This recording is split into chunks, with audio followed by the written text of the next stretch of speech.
അപ്പോൾ ഷാജിദ ഷാജി എന്ന പെരും മലവാണത്തിനെ ന്യായീകരിച്ചുകൊണ്ട് അതേപോലെയുള്ള ചില മലവാണങ്ങൾ രംഗത്ത് വന്നിട്ടുണ്ട്. ഷാജിദ ഷാജിനെ ന്യായീകരിച്ച് പറയുന്നവർക്ക് എല്ലാവർക്കും അറിയാം അതേപോലത്തെ മെൻ്റൽ സാധനങ്ങൾ തന്നെയാണ് അവർ ന്യായീകരിക്കുക. അപ്പം രണ്ടും ഈക്വലാണ്, മനസ്സിലായില്ലേ? ഒന്നിനൊന്നും മെച്ചം. ഒരേ നുകത്തി പൂട്ടി ഉഴുവാം രണ്ടെണ്ണത്തിനെയും. അതായത് ഊടായ്പ് ഹണി ട്രാപ്പുകാരിയെയും ഷാജിദ ഷാജിയുടെ കാര്യമാണ് ഞാൻ പറയുന്നത്. ഈ രണ്ടിനെയും ഉഴുവാനേ പറ്റത്തുള്ളൂ. നിങ്ങൾക്ക് എല്ലാവർക്കും അറിയാലോ, സ്വന്തം കുടുംബമാകുമ്പോൾ അല്ലറ ചില്ലറ പ്രശ്നങ്ങളില്ലാത്ത വീടുകൾ ഉണ്ടാവില്ല, അത് സ്വാഭാവികമായിട്ടുണ്ടാവും. പക്ഷെ ഈ മെൻ്റലുള്ള ഈ സ്ത്രീകൾ അവിടെ നടക്കുന്ന കാര്യങ്ങൾ എടുത്തിട്ട് സോഷ്യൽ മീഡിയയിലൂടെ പബ്ലിക്കിൽ വിടും. എന്നിട്ട് ആളുകൾ എടുത്ത് വിമർശിച്ചു കഴിഞ്ഞാൽ അയ്യോ അത് വിമർശിക്കല്ലേ, അതങ്ങനെയാണ്, മെൻ്റലാണ്, സൈക്യാട്രിയാണ്. ഈ പറയുന്ന രണ്ട് മലവാണങ്ങൾക്കും ഡോക്ടർ എഴുതി കൊടുത്തിട്ടുള്ള സർട്ടിഫിക്കറ്റ് ഉണ്ട്. ചില സാഹചര്യത്തിൽ മനുഷ്യ മനസ്സുകൾ ഡിപ്രഷനിലേക്ക് പോയേക്കാം, കുറ്റം പറയുന്നില്ല. മരുന്നുണ്ട്, ആ മരുന്ന് കഴിക്കുക, റിക്കവറായിട്ട് വരിക. അതിനൊപ്പം ഇത്തരം സോഷ്യൽ മീഡിയ പ്ലാറ്റ്ഫോമുകളിൽ നിന്ന് അകന്ന് നിൽക്കുക എന്നുള്ള കാര്യം മാത്രമേ പറയാനുള്ളൂ. ഈ മെൻ്റലുള്ളവരെ ഈ സോഷ്യൽ മീഡിയയിൽ വന്ന് പൈസ ഉണ്ടാക്കാൻ വേണ്ടിയിട്ട് സ്വന്തം തള്ളേനെയും കുടുംബത്തിനെയും അപരാധം പറഞ്ഞ് നാട്ടുകാരെ തെറി വിളിച്ച് കാണിക്കുന്നതേ വേറൊന്നിനും വേണ്ടിയിട്ടല്ല. ഇനി സ്വന്തം തള്ളയായിട്ട് വാക്കുതർക്കം ഉണ്ടായാലും തെറ്റൊന്നും പറയുന്നില്ല, ചില കുടുംബത്തിൽ ഉണ്ടാവും. പക്ഷെ അത് വീഡിയോ എടുത്തിട്ട് സോഷ്യൽ മീഡിയയിൽ പോസ്റ്റ് ചെയ്യാൻ കാണിച്ച ആ മനസ്സുണ്ടല്ലോ, അത് സൈക്യാട്രി അല്ല മോളെ, വെറും തറ വേല. അപ്പോൾ ഇവളുമാർക്കൊക്കെ മെൻ്റലി ഉണ്ടെന്നുള്ളൊരു സർട്ടിഫിക്കറ്റും കൊണ്ടിട്ട് ന്യായീകരിക്കാൻ ഇറങ്ങി തിരിച്ചിരിക്കുകയാണ്. മാനസികാവസ്ഥ പരിഗണിക്കണം പോലും. എന്താണ് പരിഗണിക്കേണ്ടത്? പരിഗണിക്കാം.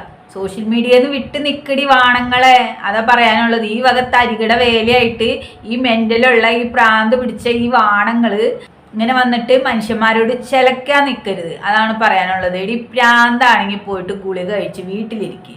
അതിൽ കൂടുതൽ നിന്നോടൊന്നും പറഞ്ഞു തരാനില്ല. നിനക്കൊക്കെ സോഷ്യൽ മീഡിയ കിടന്ന് തുള്ളയും വേണം. എന്നിട്ട് എന്തെങ്കിലും വരുമ്പോൾ അയ്യോ മാനസികാവസ്ഥ എല്ലാവർക്കും ഉണ്ട് ഈ മാനസികാവസ്ഥ. നമ്മളൊക്കെ പച്ച മനുഷ്യന്മാർ തന്നെയാണ്.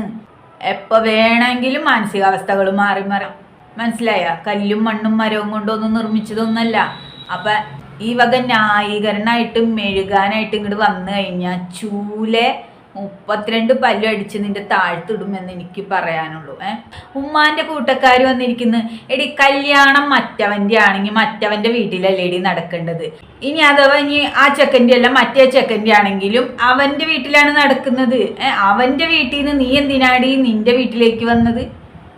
അവിടെ എന്താടി ഫങ്ഷൻ? പറയടി നാറി പേരിങ്കള്ളി. എന്നിട്ട് ഇന്ന് വീഡിയോയിൽ എന്ന് പറയുന്ന ഉമ്മാന്റെ കൂട്ടക്കാർ വന്നേക്കാണ്. എന്തിനാടി ഉമ്മാന്റെ കൂട്ടക്കാർ എൻ്റെ പുരയിൽ വന്നത്? പറയടി നായിൻ്റെ മോളെ. കല്യാണ വീഡിയോ എങ്ങാനും പുറത്തു വിടാണ്ടിരുന്ന കല്യാണ വീഡിയോ തന്നെയായിരിക്കണം.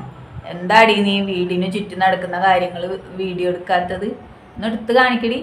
ധൈര്യം ഉണ്ടെങ്കിൽ നിനക്ക് ചങ്കൂറ്റുണ്ടെങ്കിൽ വീണ്ടും വെല്ലുവിളിക്കാണ്. എടുത്ത് കാണിക്കടി നാറി, അതാ പറയാനുള്ളത്. ഒരു പരട്ട ചേറ്റമോറി ധൈര്യമാണ് നിനക്ക് വീടിന് ചുറ്റും നടക്കുന്ന കാര്യങ്ങളൊന്ന് വീഡിയോ ആക്കി കാണിക്കാൻ, അല്ലെങ്കിൽ നിന്റെ പറമ്പൊന്ന് കാണിക്കാൻ നിനക്ക് ധൈര്യമുണ്ടോ? നീ കാണിക്കൂല. പക്ഷെ നീ കല്യാണ വീഡിയോ ആയിട്ട് വന്നില്ലെങ്കിൽ മോളെ വലിച്ചു കീറി അടുപ്പത്ത് വെക്കും, അത്രേ പറയാനുള്ളൂ. വേറെ ഒന്നും പറയാനില്ല. ഇപ്പം വീടിൻ്റെ പാല് കാച്ചലാണെന്ന് എല്ലാവർക്കും മനസ്സിലായല്ലോ. അതായത് പുരകേറി താമസം, വീട്ടിൽ കൂടൽ, അങ്ങനെയൊക്കെ പറയും. വീട്ടിൽ കൂടുതലാണോ ഒരേ കൂടലോ അങ്ങനെ എന്തൊക്കെ പറയും. അതായത് തൃശ്ശൂർ ഭാഷയിൽ പറഞ്ഞ കുറ്റീശ, എറണാകുളം ഭാഷയിൽ പറഞ്ഞ പെരകേറി താമസം. അതാണ് ഇപ്പം നടക്കാൻ പോകുന്നത്. എന്നിട്ട് ആ നായിൻ്റെ മുകളിൽ നിന്നല്ലേ ലൈവിൽ എന്താ പറഞ്ഞത്? അവർക്ക് അങ്ങനെ പലതും പറയാ, അതൊന്നുമില്ല. എന്താണെന്ന് ഇവള് തെളിവുണ്ടെങ്കിൽ കാണിച്ചു തരട്ടെ. ഒരു കല്യാണ വീടാണോ കാണുന്നത്? അതാണോ കല്യാണ വീട്ടിലെ ബഹളങ്ങൾ? എന്തിനും പോരാഞ്ഞ് ഇവക്കടെ വീട്ടിലാണോ കല്യാണം നടക്കുന്നത്? ഓഡിറ്റോറിയത്തിൻ്റെ പേര് വരെ വെച്ചിട്ട് വിളിച്ചു ചോദിക്കാൻ പറഞ്ഞ നായിൻ്റെ മോളെ. എടി നിൻ്റെ ഈ വക അഭ്യാസങ്ങൾ ഞങ്ങൾ കുറേ നാളെ കണ്ടുകൊണ്ടിരിക്കുന്നു. നീ എന്താ വിചാരിച്ചേ? ഞങ്ങളൊക്കെ അന്നം കഴിക്കുന്നവരാടി. ഒരു ബുദ്ധിമതി ഇറങ്ങിയിരിക്കുന്നു. ഓടി ബുദ്ധിമതി, പോയി തൂങ്ങടി, ഇല്ലെങ്കിൽ കൊന്നിടുവേ. ഒരു കല്യാണ വീട്ടിലെ ഡ്രസ്സ് എടുക്കലാണ് കണ്ടത്. നീ ആരെയടി മോളെ പറ്റിക്കാൻ ശ്രമിക്കുന്നത്? ഇതാണോ നിന്റെ കല്യാണ വീട്ടിലെ ബഹളങ്ങൾ? കാണിക്കടി നിന്റെ കല്യാണ വീട്. കല്യാണത്തിൻ്റെ ഒരു വീഡിയോ എങ്കിലും നീ പങ്കുവച്ചില്ലെങ്കിൽ പൊന്നാര മോളെ വലിച്ചു കീറി എന്താ പറയുക, നിന്റെ എല്ലൂരി കുട്ടിയും കോലും കളിക്കും. മനസ്സിലായില്ലേ?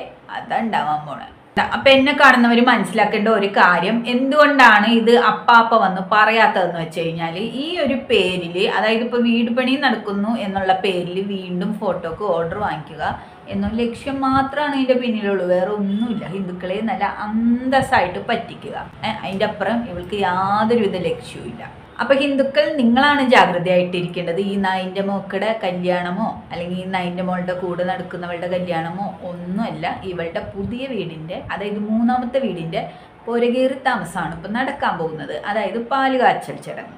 ജനങ്ങളോട് മറച്ചു വെച്ചുകൊണ്ട് ഇവൾക്ക് ഈ പാലുകാച്ചൽ ചടങ്ങ് നടത്തേണ്ട അവസ്ഥ എന്താണ് ഇപ്പൊ ഇങ്ങനെ വന്നിരിക്കുന്നതെന്നാവും നിങ്ങൾ വിചാരിക്കുന്നത്. വേറൊന്നുമല്ല, ഹിന്ദുക്കളെ പറ്റിക്കുക എന്നുള്ള ഒരു ഉദ്ദേശം മാത്രമേ ഉള്ളൂ ഇതിന്റെ പിന്നില്.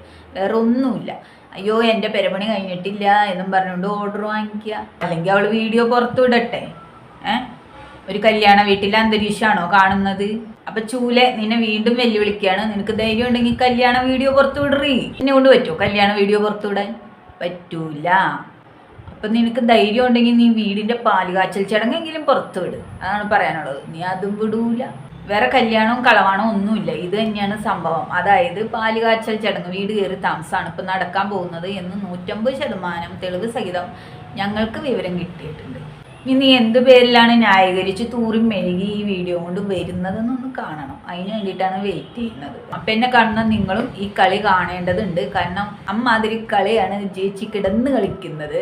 ഹിന്ദുക്കളെ ഇനിയും പറ്റിച്ചു മൂഞ്ചിക്കാം എന്നുള്ള ഉദ്ദേശം ഉണ്ടെങ്കിൽ എടി അതങ്ങ് 4ആയിട്ട് മടക്കി നിന്റെ അണ്ടർവെയറിൻ്റെ പോക്കറ്റിൽ വെച്ചാൽ മതി എന്ന് മാത്രമേ എനിക്കിപ്പോൾ പറയാനുള്ളൂ. അപ്പം സുലാൻ, വെയിറ്റ് ആൻഡ് സീ.